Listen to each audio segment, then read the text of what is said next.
ni kalanbulon min dayɛlɛnnen filɛ nin ye n'o bɛ tali kɛ walasa fɛn min ye jamana minnu n'olu sigilen don bassin du Volta ale gun kan olu bɛ se ka u hakilinaw fara ɲɔgɔn kan cogo min gɛlɛya min bɛ yen n'o bɛ tali kɛ ja fo ka taa se ji ka warakataliw ma an ka jamanaw kɔnɔ f'u bɛ se ka siri o danw na ni baara ninnu senfɛ fɛn min ye maa hakili jugu carilen caman tun bɛ nin kɛnɛ kɔfɔlen kan minnu bɛna sigi ka kuma kɛ tile 2 kɔnɔna la walasa fɛɛrɛ minnu bɛ se ka sigi sen kan ani ni jamana 6 minnu kofɔlen filɛ nin n'olu bɛ bassin du Volta gun kan olu bɛ se ka jɛ k'u fanga kɛ kelen cogo min na.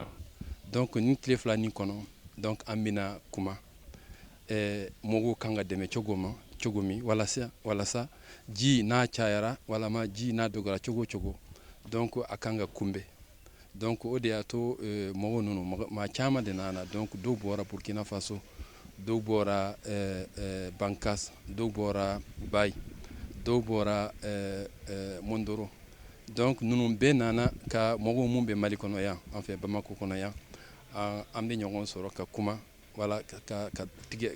fɛɛrɛ tigɛ walasa kɔlɔlɔ ninnu vraiment ka ji cayara wa dɔgɔyara cogo min a kɔlɔlɔ a kana se mɔgɔw ma. Ni atelier in organisera a kunba ye jamana damadɔw bɛ Mali b'a la minnu jɛlen don yɔrɔ dɔ la a bɛ fɔ min ma ko le bassin de la Volta a b'an ka Moti mara la. Atelier in organisera pour que changement climatique kɔlɔlɔ minnu bɛ n'o ye jizɔn ye ani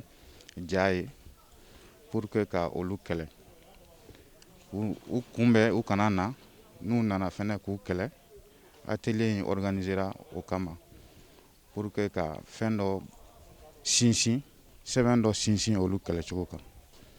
An b'aw ladɔnniya k'a fɔ nin waleya ninnu bɛna kɛ sababu ye fɛn min ye wagati yɛlɛma kɔlɔlɔw ye ka gɛlɛyaba bɔ olu la an ka jamana kɔnɔ a bɛna kɛ sababu ye fɛnɛ fɛn min ye jamana 6 minnu bɛ bassin du Volta gun kan olu bɛ se k'u ka hakilinaw ani u ka fɛɛrɛw sigi ni ka kɛɲɛ ni ɲɔgɔn ye walasa jamana ninnu bɛ se ka kisi ji ka tiɲɛni ani ja ma.